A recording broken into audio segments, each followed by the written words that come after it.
Dans un quart d'heure, c'est dans l'air. Les attentats ont-ils réussi à diviser les Français? Le ressentiment à l'égard de la région musulmane progresse en France au point que l'on assiste à une forme de rejet. D'où cette réaction des associations musulmanes qui ont décidé de manifester dimanche pour condamner cette violence aveugle commise au nom de l'islam. Comment être musulman dans une France attachée à sa laïcité républicaine? Vous retrouverez Yves Calvi à 17h47 dans C'est dans l'air qui est intitulé « Musulmans chez les laïcs ». Tout de suite, c'est-à-dire.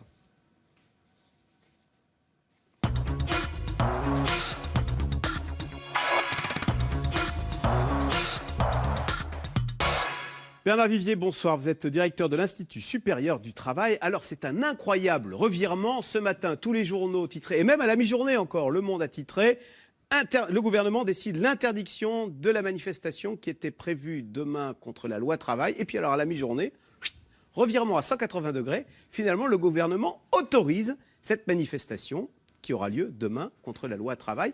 C'est quand même c'est plus qu'un couac, là, non? C'est incroyable, ce revirement.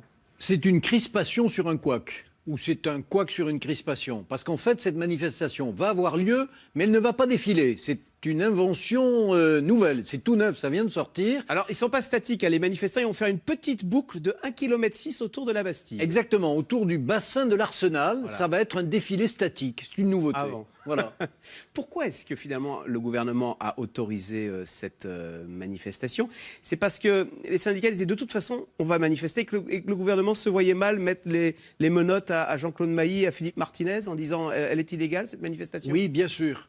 Philippe Martinez, Jean-Claude Mailly, CGT Force Ouverte sont allés en personne rencontrer le ministre de l'Intérieur Bernard Cazeneuve. Et quand on organise une manifestation avec des dizaines de milliers, voire des centaines de milliers de personnes, évidemment, ça se prépare longtemps à l'avance. On ne démonte pas une manifestation comme ça du jour au lendemain. Donc il fallait trouver une porte de sortie et ça a été trouvé sur un communiqué des deux organisations syndicales et de leurs alliés, syndicaux et associations d'étudiants, pour dire ça y est, la manifestation va se tenir. En fait, ce sera, sans jeu de mots, une manifestation sans grand mouvement. Voilà, puisque ce n'est pas les longs défilés entre la Bastille et la République, donc on tourne en rond autour de la Bastille. Alors, néanmoins, à la mi-journée, Philippe Martinez, donc le leader de la CGT, tenait une conférence de presse et évidemment, il tenait des propos victorieux. On écoute Philippe Martinez. Après des discussions serrées avec le ministre de l'Intérieur, les organisations syndicales et de jeunesse ont obtenu le droit de manifester à Paris le 23 juin sur un parcours proposé par le ministre de l'Intérieur, ainsi que l'autorisation de manifester le 28 juin selon des modalités à discuter avec la préfecture. Sur la forme, c'est rare de voir comme ça des conférences de presse avec les leaders syndicaux. Oui, c'est l'expression renouvelée, cette fois-ci, encore aujourd'hui, de ce rapport de force entre certaines forces syndicales et le gouvernement. Mais ne nous y trompons pas, ce rapport de force exprime en fait une faiblesse.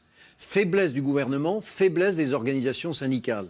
Et la leçon de tout ce que nous vivons depuis des semaines et des semaines, c'est pas le signe d'un affrontement entre forces solides, c'est le signe d'un affrontement entre forces politiques et syndicales qui sont considérablement affaiblies. Et donc, on doit se poser la question, à qui tout cela va-t-il profiter? Nous avons déjà la réponse. C'est déjà un débat politique, et dans les urnes, l'an prochain, le Front National est en train d'engranger, et sur le terrain, et peut-être aussi dans les urnes, l'extrême gauche aussi est en train d'engranger. C'est-à-dire c'est un affaissement de la capacité des forces politiques de gouvernement, à gauche mais aussi à droite, de tenir l'inquiétude et de gérer l'inquiétude sociale.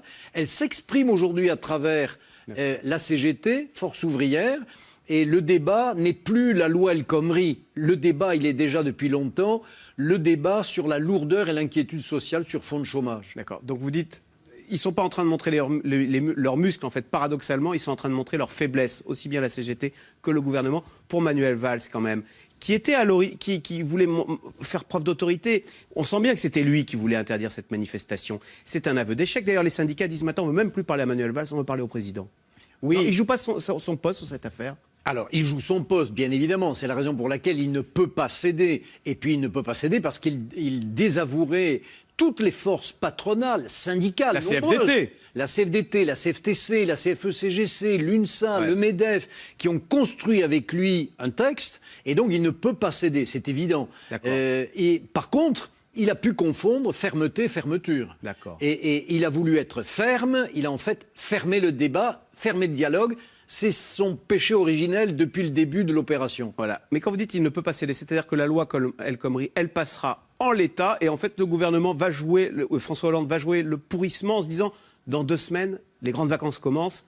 En général, c'est pas propice aux revendications syndicales, les grandes vacances, non? Non, mais aujourd'hui, il y a plusieurs scénarios. 1, le scénario, le gouvernement retire son texte, c'est exclu. 2, le gouvernement négocie à l'intérieur de la majorité parlementaire, avec les militants, les députés proches de Martine Aubry, et pas avec les frondeurs, pour faire passer le texte. Troisièmement... Sans le 49.3. Troisième scénario, le 49.3, c'est le coup de force. Et quatrièmement, il aménage un peu le texte sans pour autant, c'est un exercice très délicat, très fin, très difficile, pas facile à mener donc, pour toucher à certains aspects du projet de loi, mais ne pas toucher à ce fameux article 2. L'inversion des normes. Voilà, l'inversion des normes. Voilà. Alors, quelques questions assez précises. D'abord, quel crédit vous accordez à cette accusation des syndicats qui disent le gouvernement laisse les filtreurs, les casseurs s'infiltrer et il ne réagit pas pour discréditer les mouvements et les manifestations qui, de fait, dégénèrent quasiment à chaque fois? Alors, les organisateurs des manifestations disent le soir, à la radio, à la télévision, on ne voit que les casseurs, on ne voit pas les manifestants. C'est un fait. Bien. Est-ce que c'est la responsabilité du gouvernement? C'est une critique très lourde, très dure. Bon. Constatons cependant que l'organisation des défilés n'est plus tenue suffisamment par les services d'ordre des organisations syndicales qui ont faibli malgré tout dans leur capacité à gérer, mais aussi, observons-le, la difficulté grandissante des forces de l'ordre à repérer, à saisir à temps les casseurs. Vous savez, un casseur, ça se repère, surtout si on est policier. On connaît son métier, on connaît ses clients d'une certaine façon. Un garçon, une fille jeune avec un sac à dos, ça n'a pas toujours la tête d'un militant syndical qui défile pacifiquement derrière le bandeau syndical, la banderole syndicale. Donc, oui, il y a une certaine interrogation, mais les spécialistes de la police pourraient mieux répondre que moi, sur la présence de ces casseurs qui sont extrêmement nombreux, violents et qui illustrent précisément cette crispation de la société. On pensait que le mouvement était en train de s'essouffler, notamment parce que le travail a repris dans les raffineries, il a repris à la SNCF, etc.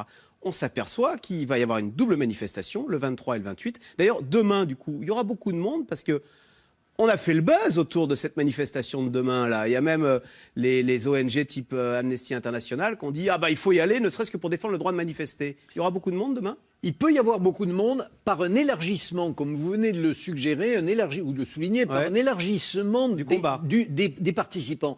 Ce débat n'est plus le débat loi travail, loi El Khomri. Il est devenu politique. Il est devenu un débat sur faut-il que Manuel Valls reste au gouvernement ou s'en aille. D'une certaine façon, c'est cela qui est en place aujourd'hui. Et Philippe Martinez endosse d'une certaine façon et probablement à son corps défendant le rôle de l'opposant politique. Alors opposant de gauche véritablement et pas de droite, la droite étant aujourd'hui muette sur le sujet, sauf au Sénat où elle s'est abstenue de s'exprimer pour laisser la situation se pourrir. Donc ça c'est de la politique politicienne. Mais nous avons aujourd'hui un élargissement de la problématique sur le champ politique et non plus social et syndical. Ce que vous dites bien, le problème c'est l'affaiblissement, la perte de crédibilité du gouvernement qui ne peut plus rien faire. Parce que j'allais vous dire, la droite, elle propose des lois bien plus dures que la loi El Khomri. Et pourtant, elle est populaire. Ce qui veut dire que la droite pourrait faire passer des réformes très brutales l'année prochaine sans déclencher ce type de manifestation, de blocage ? Ça, c'est une question très délicate à laquelle vous m'invitez à répondre. Pourquoi ? Parce que la CGT a montré aussi qu'elle n'est pas forcément en situation, comme elle le faisait il y a 15 ans ou 20 ans, de tenir les mouvements, de les lancer, de les arrêter quand elle voulait. On l'a vu avec les raffineries. Philippe Martinez a-t-il séquencé, appuyé sur les boutons pour faire partir ses troupes, ou a-t-il, et nous le pensons en grande partie, été obligé de suivre des mouvements qui se sont lancés sans lui ? Donc, une droite qui arriverait peut-être la gauche, c'est peut-être la droite, en 2017 au pouvoir, verra Philippe Martinez, une CGT très agressive, mais pas forcément avec la capacité de négocier avec la puissance politique, la force politique de droite ou de gauche, pour dire convenons, on lance un mouvement, mais nous savons qu'à un moment donné, nous serons capables de l'arrêter. Merci beaucoup Bernard Vivier, donc directeur de l'Institut supérieur du travail, d'être venu nous commenter ce revirement, puisque demain, la manifestation contre la loi travail sera bien autorisée. Merci beaucoup. Restez avec nous tout de suite. Yves Calvi, c'est dans l'air. Les attentats ont-ils réussi à diviser les Français? Le ressentiment à l'égard de la région musulmane progresse. Comment être musulman et pratiquer sa religion dans un pays si fier de sa laïcité républicaine? C'est dans l'air est intitulé ce soir « Musulmans chez les laïcs ».